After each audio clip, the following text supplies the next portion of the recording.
Hanya butuh waktu beberapa menit bagi Michelle Lee untuk mengambil sesuatu dari mobilnya. Namun setelah berjalan menuju tempat parkir rumah sakit pada malam 27 Mei 2011, wanita berusia 26 tahun itu tidak pernah kembali. Yang awalnya tampak seperti kasus orang hilang biasa, perlahan berubah menjadi kisah obsesi, kecemburuan, dan pembunuhan yang telah direncanakan. Bagaimana kisah lengkapnya? Sebelumnya silahkan subscribe dulu channel ini serta nyalakan loncengnya untuk mengetahui kasus-kasus kriminal yang terjadi di berbagai negara. Di kota Hayward, kawasan Teluk San Francisco, California, tinggallah seorang wanita bernama Michelle Lee. Michelle berasal dari keluarga besar yang hangat. Ia tinggal bersama ayahnya, adik laki-lakinya, Michael Lee, dan sepupunya Christine. Rumah mereka selalu ramai dengan kehadiran paman, bibi, dan banyak sepupu yang sering berkumpul bersama. Sejak kecil, Michelle bercita-cita menjadi perawat karena terinspirasi oleh ibunya yang juga bekerja di bidang tersebut. Ketika sang ibu meninggal, Michelle bertekad untuk menyelesaikan pendidikan keperawatannya demi mewujudkan impian ibunya dan membuatnya bangga. Menurut Michael, setelah ibunya meninggal, Michelle berubah menjadi sosok yang hampir seperti ibu bagi keluarga mereka. Ia mengajari adik-adiknya mengemudi, memasak, mengajak mereka berbelanja, dan selalu siap memberikan nasihat saat dibutuhkan. Michelle telah menunggu selama 5 tahun untuk diterima di sekolah keperawatan.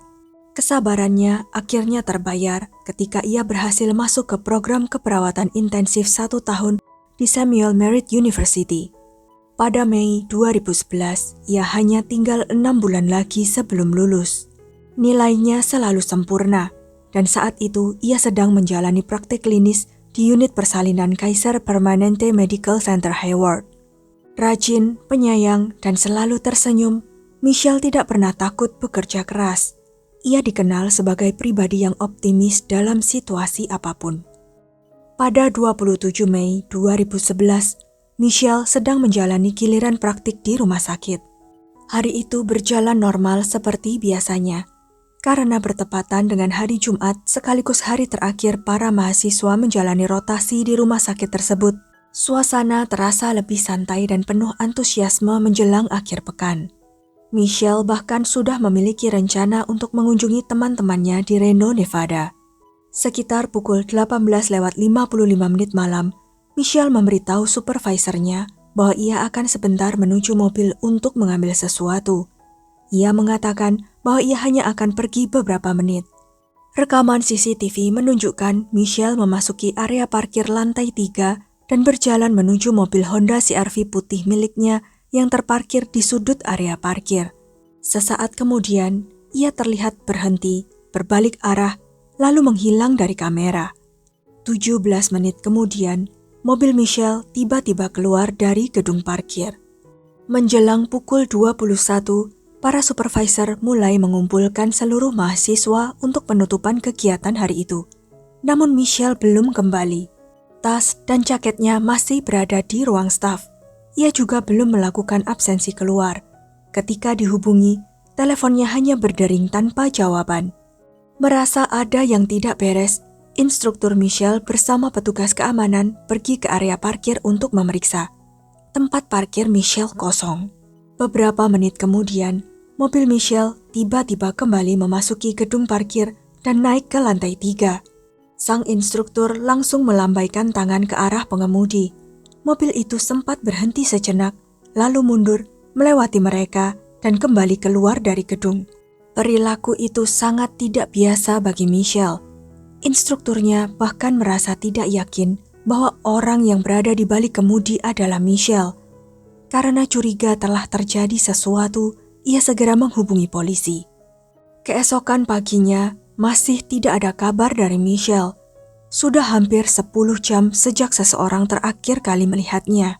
Sekitar 15 teman dan rekan kerjanya mendatangi kantor polisi untuk melaporkan hilangnya Michelle. Mereka menegaskan bahwa Michelle bukan tipe orang yang menghilang begitu saja tanpa memberi kabar. Polisi segera memulai penyelidikan. Di area parkir rumah sakit, penyidik menemukan bercak darah di lokasi tempat mobil Michelle sebelumnya terparkir. Hanya 1 jam kemudian, sekitar pukul 9 pagi, polisi menemukan mobil Michelle. Mobil itu terkunci dan terparkir rapi di area parkir sebuah kompleks apartemen yang berjarak kurang dari 1 kilometer dari rumah sakit. Di dalam mobil, terdapat laptop milik Michelle dan sebuah kartu identitas mahasiswa Samuel Merritt University milik orang lain yang tidak dikenalnya. Penyidik kemudian menemukan fakta aneh. Kartu identitas tersebut dilaporkan hilang beberapa hari sebelum Michelle menghilang. Temuan ini membuat polisi yakin bahwa pelaku kemungkinan bukan orang asing. Seseorang tampaknya mengetahui jadwal Michelle menggunakan kartu identitas yang dicuri untuk masuk ke area tertentu, lalu menargetkan Michelle secara khusus. Data rumah sakit juga menunjukkan hal mencurigakan lainnya. Sekitar 30 menit setelah Michelle berjalan menuju mobilnya, unit gawat darurat menerima telepon dari seseorang yang mengaku sebagai Michelle Lee. Orang tersebut meminta dihubungkan dengan instruktur Michelle.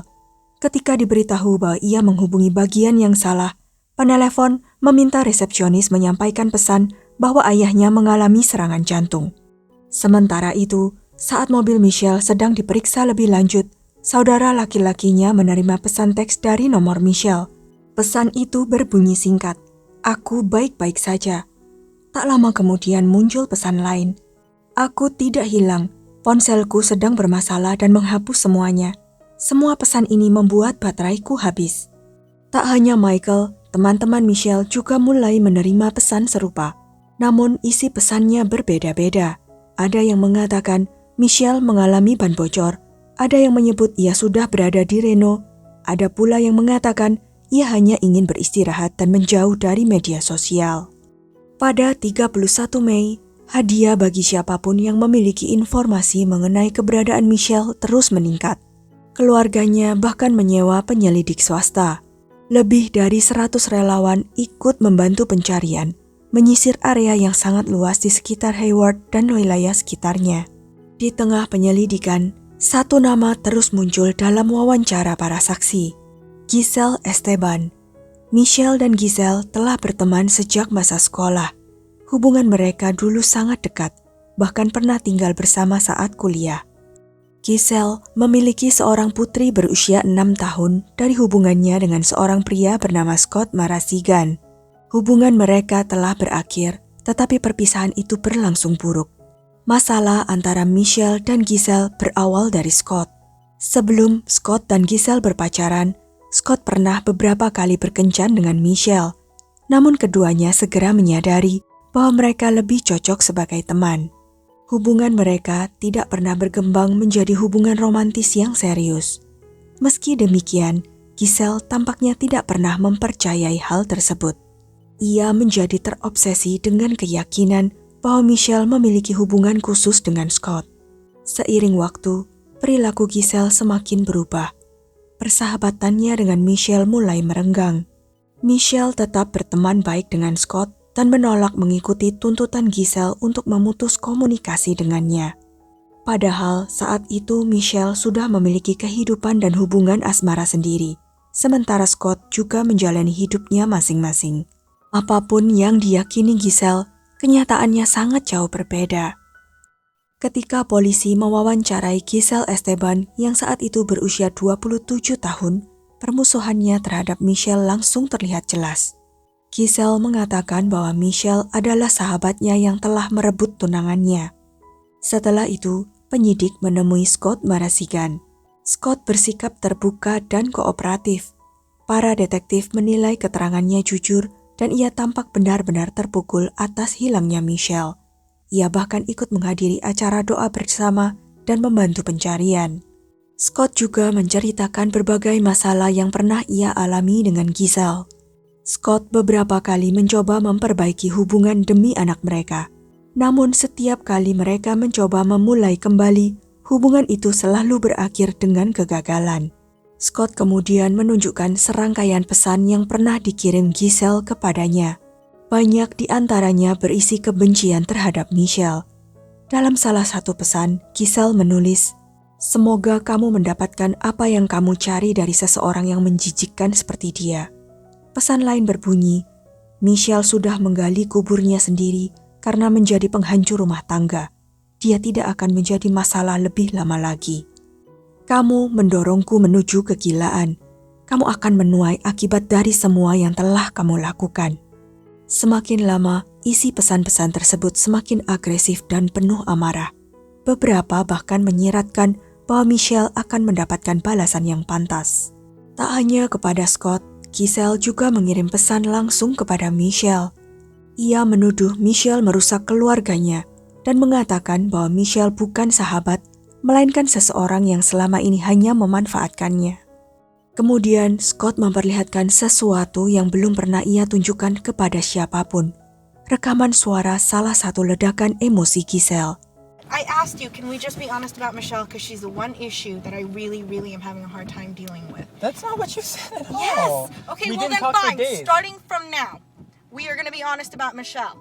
Do you understand me? Whether you sleep with her, whether you share food with her, whether you talk to her, you will be honest with me. Look at me! You will be honest with me regarding her. Otherwise, I will take your life and hers. Mom. And you can take that to the grave with you. Why? Why? Because you lied about her so many times, it's hard to believe that you didn't sleep with her and lock her up. You deserve to die for your lies, as does she. And you will. If you do it again, this is your last and final warning. Why? Do you understand me? It's your last and final warning. Dalam rekaman itu, Giselle terdengar memaksa Scott untuk jujur mengenai Michelle. Saat Scott mencoba menenangkan situasi, Giselle melontarkan ancaman yang mengejutkan. Ia mengatakan bahwa jika Scott terus berbohong tentang hubungannya dengan Michelle, maka ia akan mengakhiri hidup Scott dan Michelle. Scott menjelaskan bahwa selama bertahun-tahun, perilaku Giselle semakin tidak stabil. Ia pernah menjalani perawatan di fasilitas kesehatan mental dan didiagnosis mengalami gangguan bipolar. Menurut Scott, Giselle sering muncul tanpa diundang di rumahnya, bahkan terkadang masuk begitu saja dan duduk diam di salah satu ruangan, hingga akhirnya ditemukan oleh anggota keluarga. Pada akhirnya Scott memperoleh hak asuh penuh atas putri mereka. Keputusan itu membuat Giselle semakin marah. Tak lama kemudian, seorang hakim mengeluarkan perintah penahanan yang melarang Giselle mendekati Scott maupun keluarganya dalam radius sekitar 30 meter. Perintah tersebut diterbitkan hanya 3 hari sebelum Michelle menghilang. Sementara itu, pencarian Michelle terus menjadi sorotan media. Sudah hampir 1 minggu berlalu tanpa jejak. Keluarga Michelle terus tampil di media untuk meminta bantuan masyarakat. Poster orang hilang tersebar di berbagai tempat. Kekhawatiran polisi semakin besar setelah hasil pemeriksaan forensik menunjukkan bahwa bercak darah yang ditemukan di mobil dan area parkir memang milik Michelle.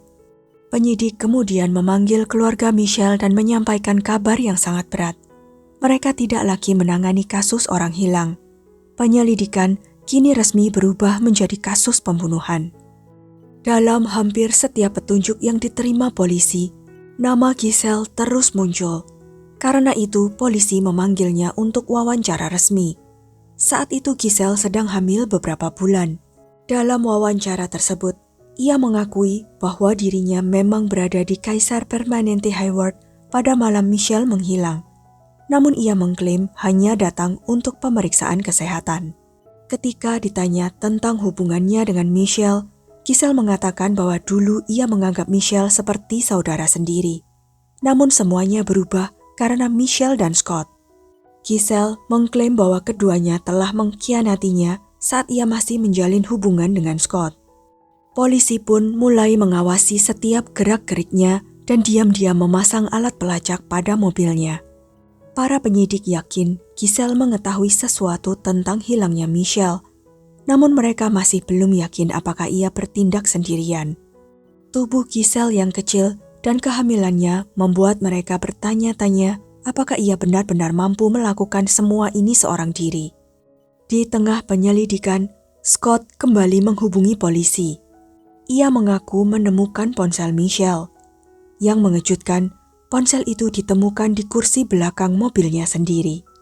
Karena alat pelacak menunjukkan bahwa Giselle beberapa kali datang ke lingkungan rumah Scott dan parkir di dekat sana, Polisi menduga ponsel tersebut sengaja ditaruh di sana untuk menjebaknya. Sementara itu, petugas keamanan dan staf universitas terus menyelidiki asal-usul kartu identitas mahasiswa yang ditemukan di mobil Michelle. Mereka akhirnya menemukan terobosan penting. Pada 26 Mei 2011, sehari sebelum Michelle menghilang, kartu identitas yang dicuri itu beberapa kali digunakan di gedung kampus. Rekaman keamanan menunjukkan orang yang menggunakannya adalah Giselle Esteban. Pagi itu, Giselle datang dengan menyamar sebagai calon mahasiswa. Setelah mendapatkan kartu identitas tersebut, ia mencoba membuka beberapa pintu yang terkunci dan masuk ke salah satu ruang kelas. Malam harinya, setelah sebagian besar orang pulang, ia kembali lagi. Kali ini ia mengenakan jas laboratorium putih dan berkeliling di area kampus tanpa izin. Rekaman CCTV menunjukkan Giselle memeriksa komputer, membuka berkas, dan akhirnya mendatangi meja pengajar. Di sanalah ia menemukan jadwal praktek mahasiswa keperawatan, termasuk jadwal milik Michelle Lee. Selama hampir 1,5 jam, Giselle mengumpulkan informasi sebelum meninggalkan gedung. Kini ia mengetahui dengan tepat kapan Michelle akan berada di rumah sakit keesokan harinya, termasuk waktu istirahatnya.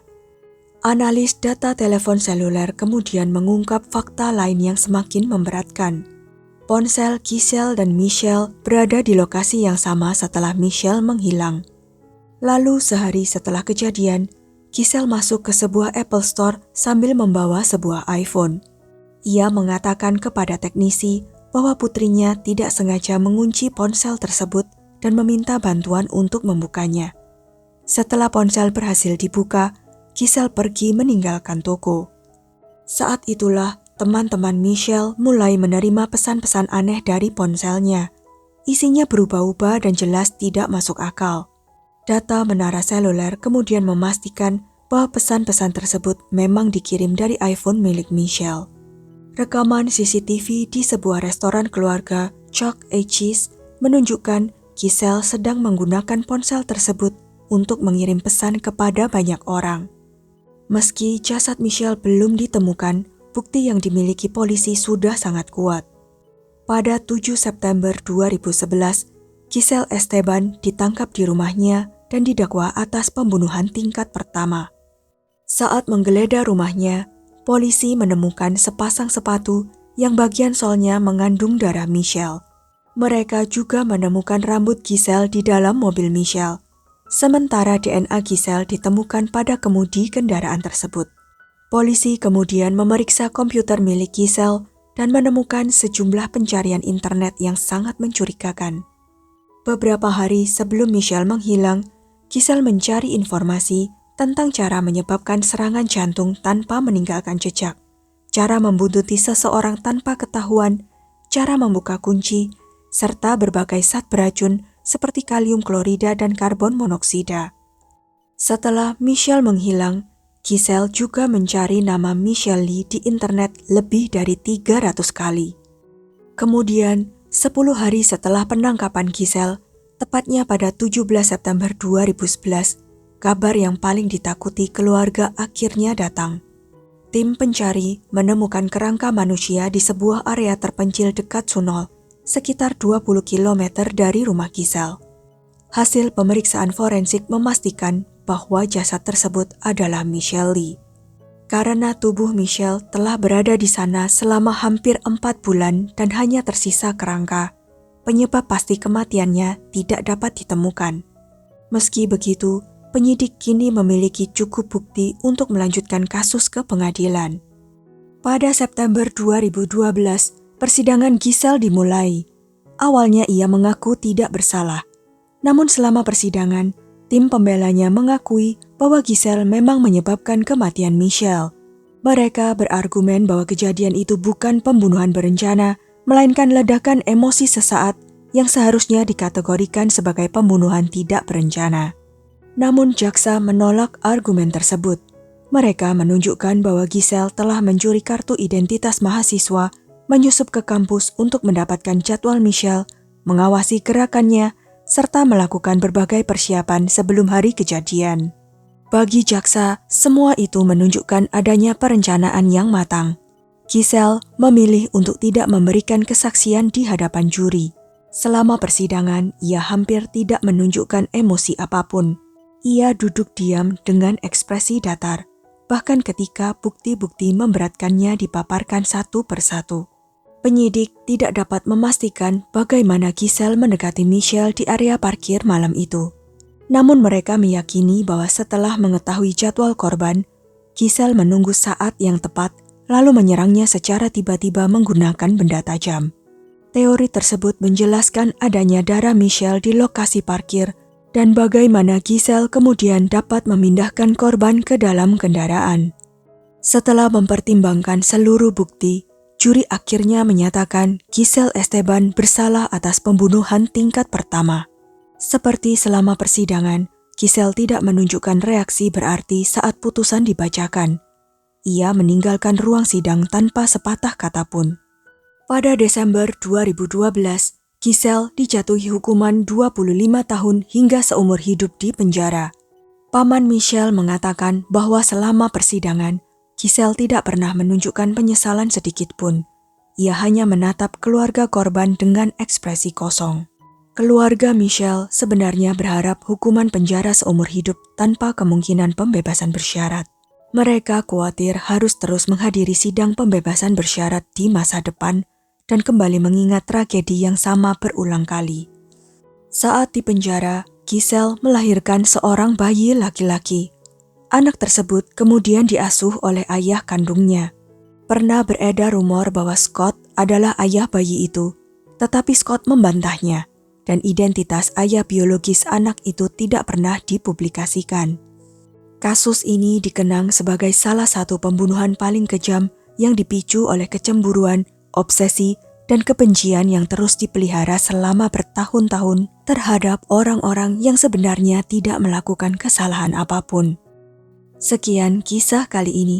Jangan lupa untuk klik like, share, subscribe, dan komen ya pendapat kalian. Sampai jumpa lagi di video-video selanjutnya.